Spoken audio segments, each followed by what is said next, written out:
Scorpio, hello! Ito yung reading mo for December. Ano yung mga energy surrounding you? Mga possible na paparating sa'yo, mga dapat malaman, mga blessings or challenges. Thank you so much at patuloy na pagsuporta, pagsubaybay, Scorpio. Malaking tulong and grateful po ako sa inyong like, shares, and comments. Kung hindi pa po nakasubscribe, naka-like, follow, please don't forget. Regarding private readings ko, yung mga interesado mag-inquire, mag-book, pakitignan na lang yung mga nakasulat sa description or yung hanggang dulo ng ating reading. Nandyan lahat ng details, pati link. Yan na natin. Kuha tayo bawat isang color. Ayan. A zodiac sign, a planet, and a house card.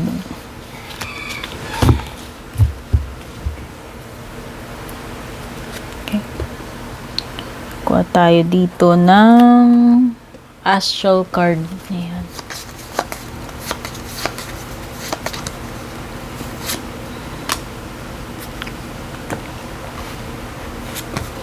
Yan ang main theme mo. So, siguro ito yung pinaka-highlight or main theme ng December mo.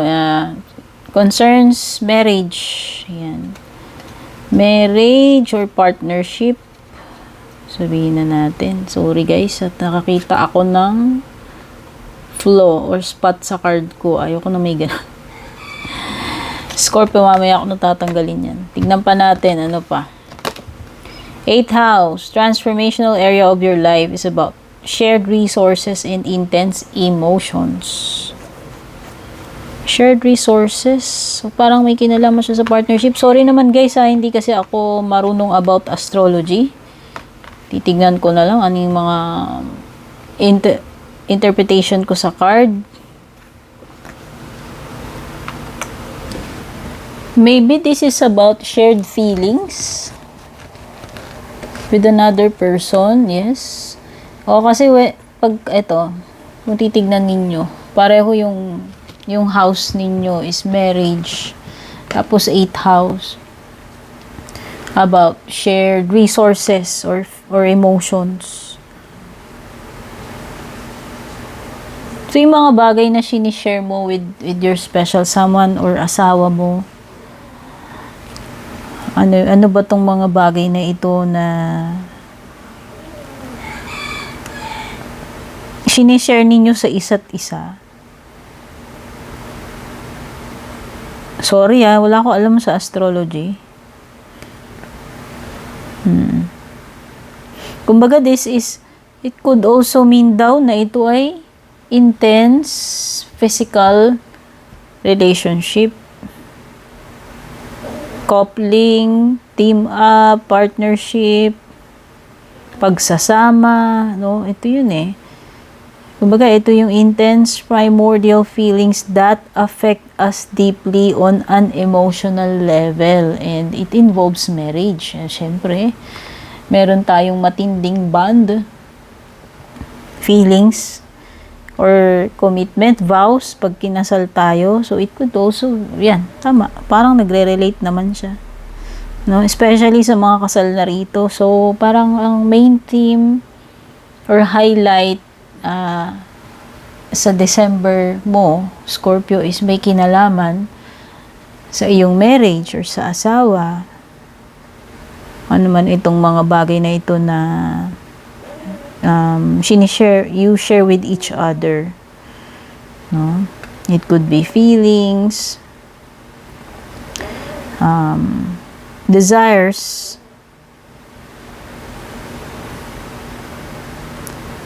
okay. So, ito ay may kinalaman then about transformation. So, siguro iba sa inyo may mga pagbabago pagdating sa marriage. No, siguro yan, mapisa yan sa mga ganap. Okay. Ano man yung mga pagbabago na yan. I hope it's positive. So, nafe-feel ko hindi lang ito mga emotions yung commitment ninyo, lahat ng bagay na sinishare mo with your spouse, with your partner. Okay, lahat. Yung mga pag-aari. Kasi diba, pag kinasal tayo, it involves marriage eh. Conjugal, diba? Sasabihin nila pag sinabing conjugal property, pag pag-aari mo, pag-aari ng asawa mo is pag-aari mo rin. So, hindi lang siya, about desires, feelings, kundi lahat ng bagay na sinishare ninyo, mag-asawa, sa isa't isa. Pag-aari ninyo, pareho. Okay? O, halimbawa, may family, may business kayo, mag-asawa, lahat ng assets ninyo, possessions ninyo, ng partner ninyo, asawa ninyo, is covered ng 8th house. So, maaaring may mga matters related doon, no? Hindi naman sinabi dito kung positive or negative. It could be positive, it could be negative. Okay? Pero ayan, lahat ng pag-aari mo and pag-aari ng asawa mo, pwedeng may mga issue or mga important matters related doon dito sa 8th house, yung pinag-uusapan natin. And since lumalabas siyang marriage, no? Yes, may kinalaman talaga ito sa inyong mag-asawa. Okay? When it comes to Jupiter naman, this is about expansion. Okay. So, maganda yan. Kung nag-combine siya dito sa 8th house mo, sa marriage mo, it could be na kayong mag-asawa is nag-e-expand.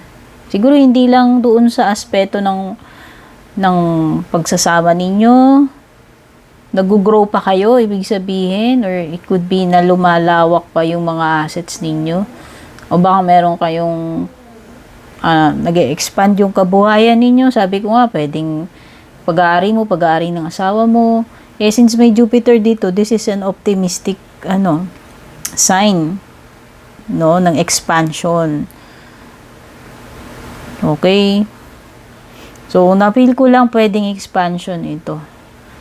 Mas nag-grow kayo as a couple, as mag-asawa, as partners, hindi lang yun. Kung pati mga pag-aari ninyo, pwedeng ito ay may expansion ngayong December. So, pagdating sa kabuhayan nyo, sabihin nyo na may expansion, no? O, pwede kasing may kinalaman to si Jupiter, kasi expansion yan eh, growth. Pwede may kinalaman siya sa material. Okay, sa financial. Or yung sinasabi nating mga limits or boundaries.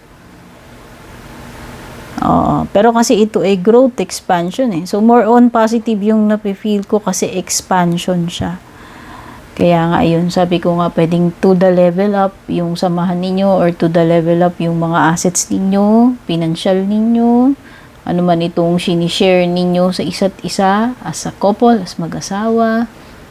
Okay, punta naman tayo dito. Ito yung overall energy.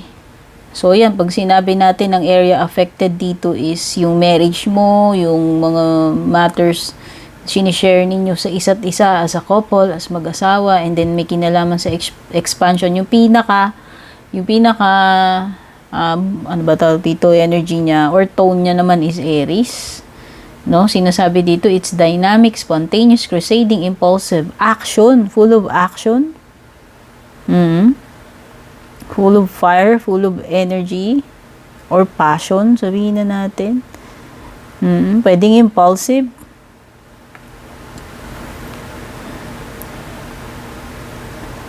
So, sabihin na natin, masyado kayong driven this December. Pwedeng ito ay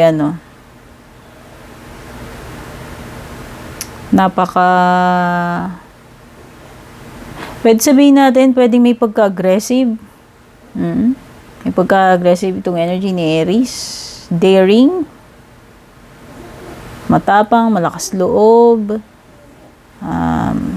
Paano ba? May pagka-excited. Okay, so feel ko lang dito, another thing about dito, sa tone nitong Aries is pagiging willing to take risk. Yan. Kumbaga, si Aries hindi siya takot pasukin yung mga bagay na sitwasyon na kinakatakutan, matapang malakas ang loob niya. Kumbaga, willing siyang mag-initiate, mauna.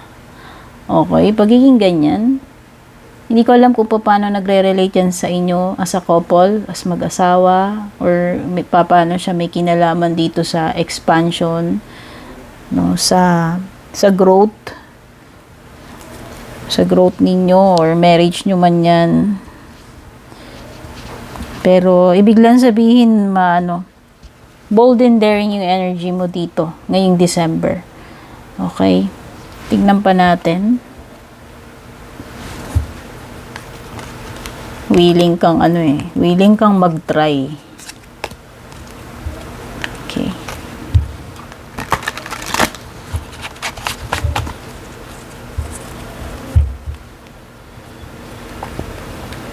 Action is likely. Okay. So, mas goal-oriented action ka, puro action, no? Kung baga gagawin mo talaga yung yung iniisip mo, hindi mo lang siya sinasabi, hindi mo lang iniisip, kundi talagang gagawin mo siya with this Aries energy. And meron siyang kinalaman sa expansion, the growth.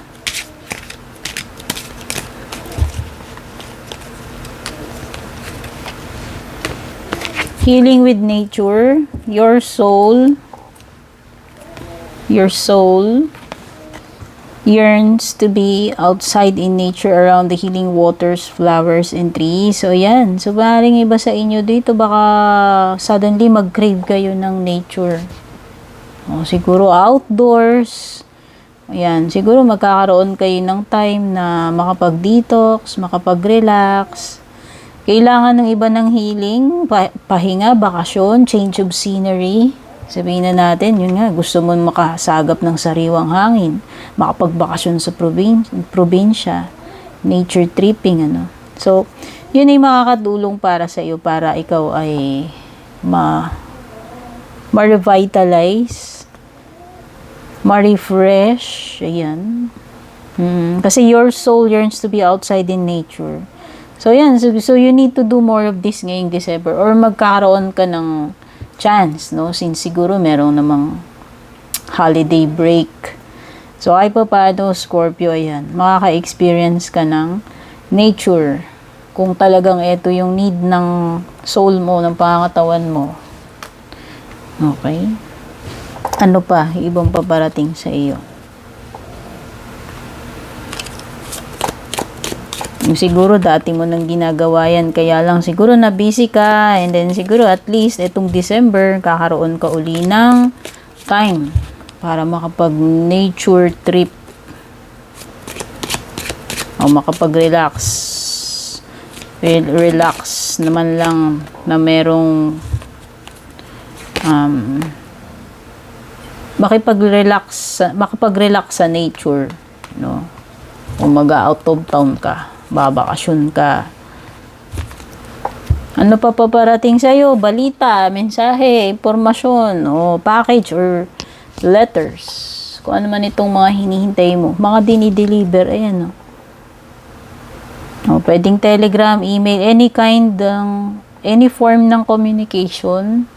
Pero impormasyon nandyan Andyan, may news. So, sana good news yan. At ito na yung package. Kung meron ka mga in-order dyan, mga parcels mo dyan. May communication kasi may sulat. Definitely may balita. May balita. Kung ano yung mga ine-expect mo na yan, darating na yan. Meron ding romance. Pwedeng paparating sa iyo, celebration or party. Okay, definitely, makakapag-relax ka na with nature. Darating pa yung mga parcels mo, yung mga ina-expect mo i-deliver sa'yo, kung ano man itong mga paparating na to. Pwedeng merong good news or bad news, pero merong socializing. Baka may mga gathering, party, dadaluhan, at doon pwedeng merong mga kilig-kilig moments, may romantic encounters. Or pwede rin may mga bagay na ipagse-celebrate. Occasion man yan or not. At itong maganda, money will be coming to you ngayong December. Ayan o. May mga ano dito, maraming coins. So, sabihin na natin, kung naghihintay ka ng pera, sahod, o ano man ito, bonus, basta merong pera dito. Sweldo, or increase, kasi merong ano dito eh. Or yung mga kinita mo, tinubo mo, o sales, ewan ko kasi parang may expansion dito, 'di ba? So nakikita ko dito is kadatungan paparating sa iyo. Ano mang source niyan, Scorpio. Tignan na natin yung iyong love life. Yung ano, overall energies pagdating sa love life mo ngayong December. Romance, ayan na. Kasi nga may romantic dito sa fun, di ba? So may mga kilig-kilig kanina diyan, romantic moments. Okay, letting go. Yung iba may let go pagdating sa love life. Okay. Pero meron talaga may romance para sa iba sa inyo dito.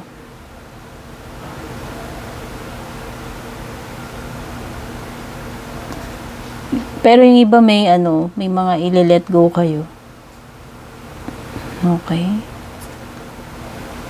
Parang nakikita ko dito, parang merong person na darating sa buhay ninyo. Or meron ditong person, hindi ko alam kung na-meet nyo na or mamimit nyo pa lang this December na siya yung makakatulong sa'yo para makalimutan mo yung ex mo, past person mo. Siya mismo.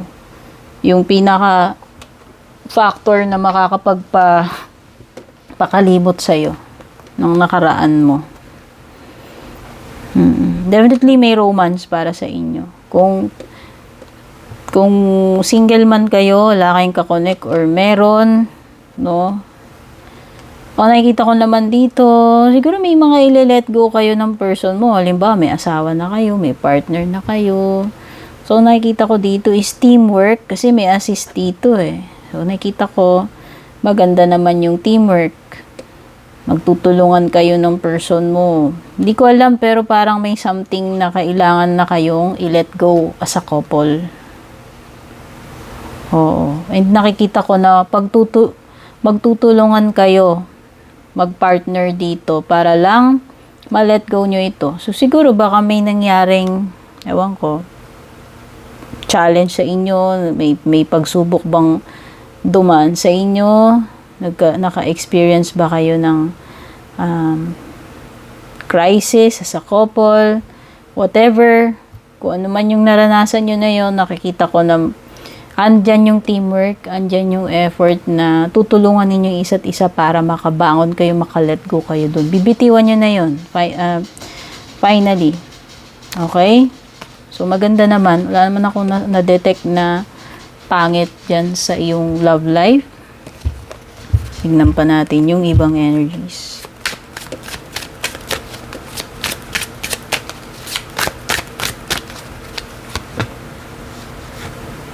Aries energy. Ayan, dalawa. Ayan, may Aries ka ng card dito. Kanina lumitaw, may Aries na naman dito. So, malakas yung fire sign, which is Aries.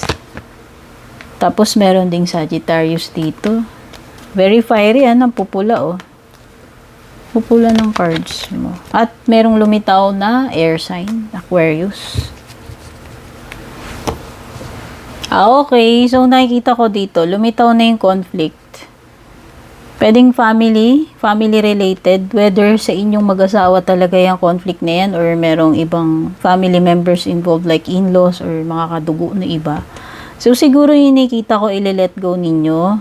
And nakikita ko naman dito na magtutulungan kayo as mag-asawa, magkakampihan kayo siguro, susuportahan ninyo yung isa't isa. Oo, it could be. Or merong transition dito sa baliktad mong 4 of Wands. I don't know. Parang adjustment period eh. Or pwedeng may something nga kayong pinagdadaanan. Pero, ang pinakamaganda dyan is merong support.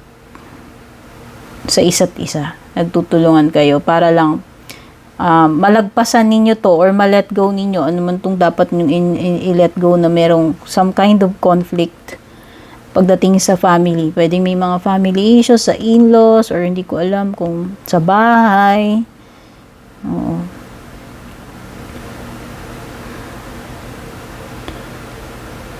No, pwedeng may hassle kung lumilipat kayo o naglilipat kayo o balak nyo lumipat ng bahay tirahan. Pwedeng may hassle.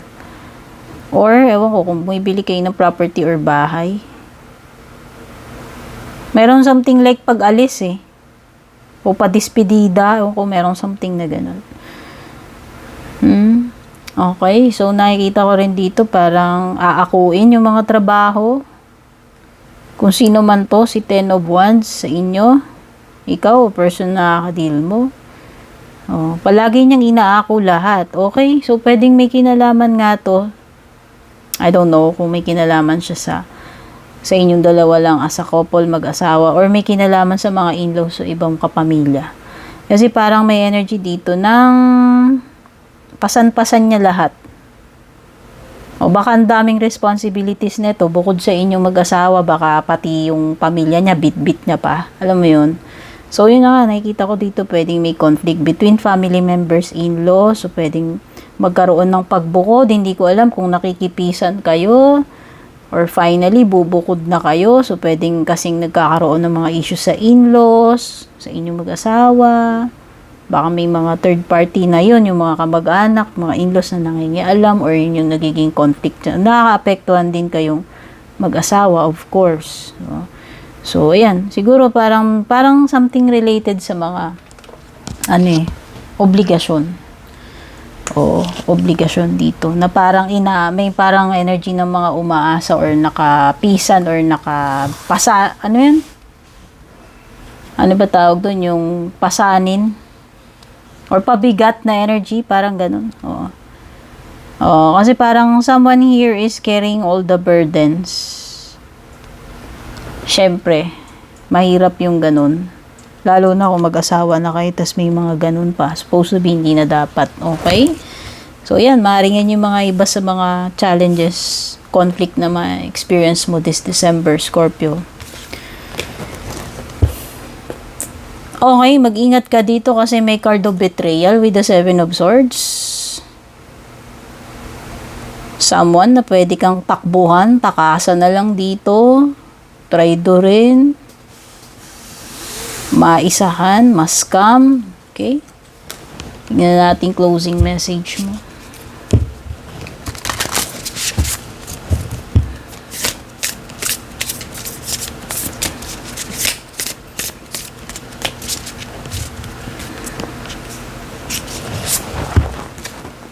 A personal issue reaches resolution. Ayun na nga, sabi ko nga may mga issues or conflict dito na masosolve ninyo this December. Yung mga binanggit ko kanina.